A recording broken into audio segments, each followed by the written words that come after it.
Good morning, Excellencies and distinguished participants. I won't again read the list of all the distinguished individuals who are here today and have contributed to the opening of the Summer Institute. As you can see from the program, Ms. Faith Suzette of the Human Rights Resource Center was supposed to give the overview. Her flight was delayed, I think, by 6 hours from Manila.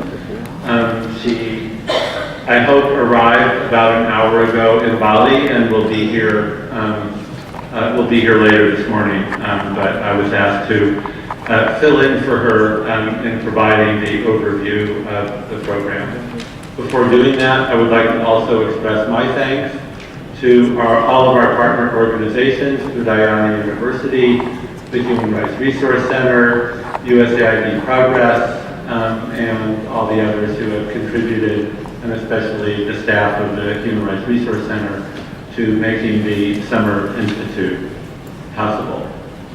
As you've already heard, we have, I think, an exciting and challenging program over the next 2 days, a very timely one, as we are now in the first year of the ASEAN Economic Community, and this Summer Institute will provide us with an opportunity to assess the human rights impact of the creation of the ASEAN Economic Community in a number of very important areas. And it also provides the opportunity for trying to bring together different ASEAN bodies and across the 3 pillars of ASEAN to consider these issues collectively.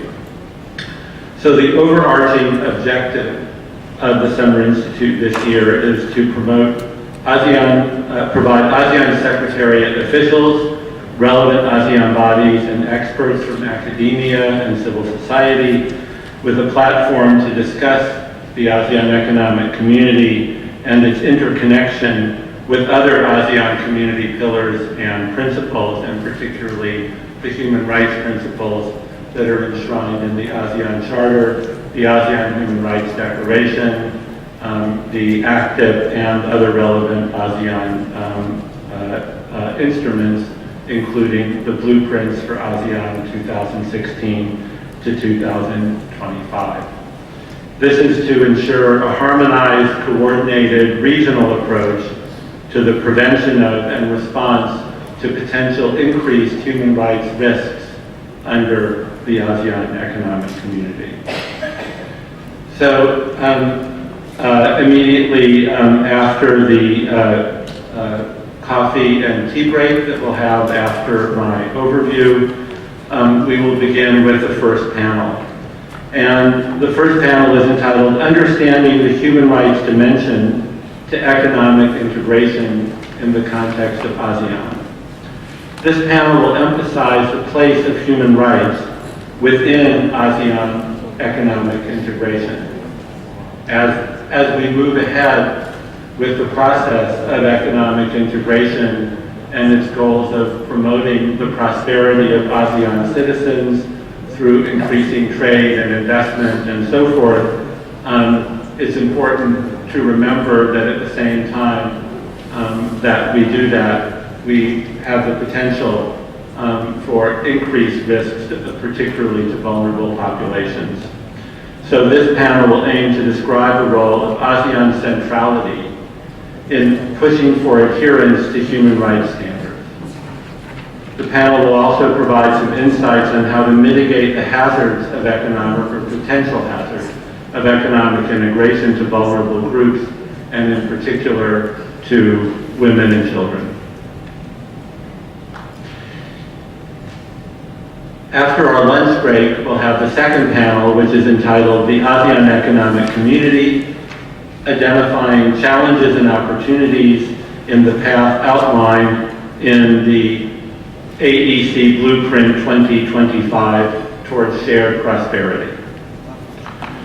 So the second panel will identify some of the important challenges and opportunities in the path outlined in the ASEAN Economic Community Blueprint 2025 towards shared prosperity.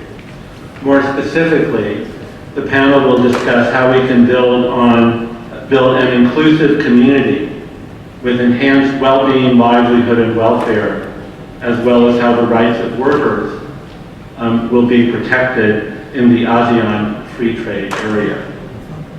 Lastly, the panel will discuss progress and challenges in bridging the regional development gap.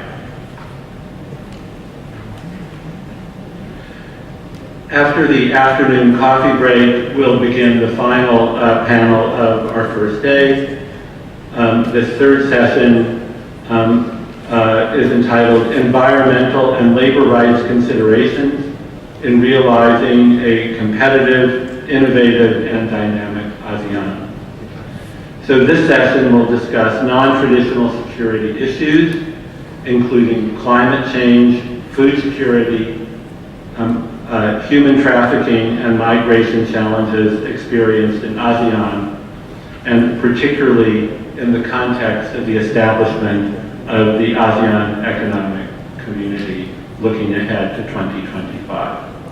The panel will also explore the mechanisms and programs implemented or recommended to address these cross-border challenges.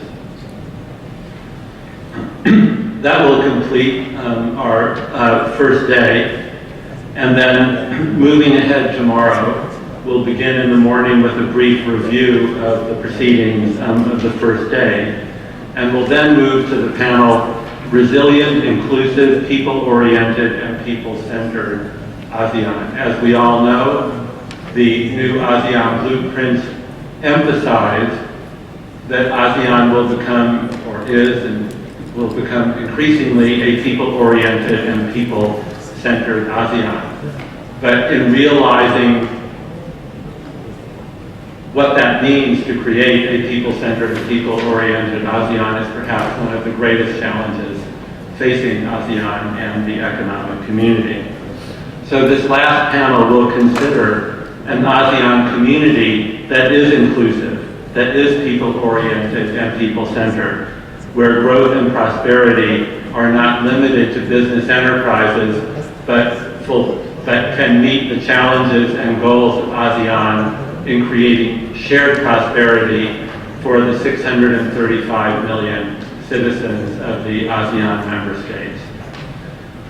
Finally, the panel will also emphasize the responsibility of business to respect human rights standards and contribute to good governance. So that will be the final formal panel. And then we will move to a breakout discussions on the role of ASEAN sectoral bodies, including the ICHR, the ACWC, and the ACMW, in safeguarding ASEAN economic community strategies, and in particular in ensuring mutual understanding and a coordinated response to address the adverse impacts of the ASEAN economic community, including on migrant workers, laborers, and women, to ensure the achievement of the ASEAN One Community vision. An ASEAN Interpillar Policy Dialogue on the impact of the ASEAN economic community was held in Kuala Lumpur in March 2016. This meeting called for more ASEAN interpillar dialogues to avoid the potential hazards of economic integration to vulnerable groups. In response to this identified need, the larger part of the second day of the Summer Institute is designed to allow for more interaction among participants to enhance this kind of interpillar dialogue. So in this breakout session, participants will break into group discussions to promote knowledge sharing and engagement between the three ASEAN human rights bodies, the ICHR, the ACMW, and the ACWC, as well as representatives of ASEAN sectoral bodies, the ASEAN Secretariat, and practitioners and members of academia. Following the breakout session, we will have a review of the proceedings and summary of the work of the breakout groups. So the groups will report on the outcomes of the discussion, and which will be shared in the final plenary meeting. And the group will move, we hope, towards producing a document which will be agreed upon by the participants in the Summer Institute, reflecting the discussion of our 2 days together. So that is what we will be doing today and tomorrow. I think that we have a very distinguished and dynamic group of participants that will ensure a very productive and exciting discussion. I want to thank all of you for making yourselves available for the Summer Institute, and again to thank all of our partners for making this possible. We are now moving into the 10th year of the Summer Institute, and I hope that increasingly will prove itself to be a very valuable annual forum for bringing together ASEAN bodies to discuss in an informal setting the human rights issues that concern all of us in our daily work and activities. Thank you once again.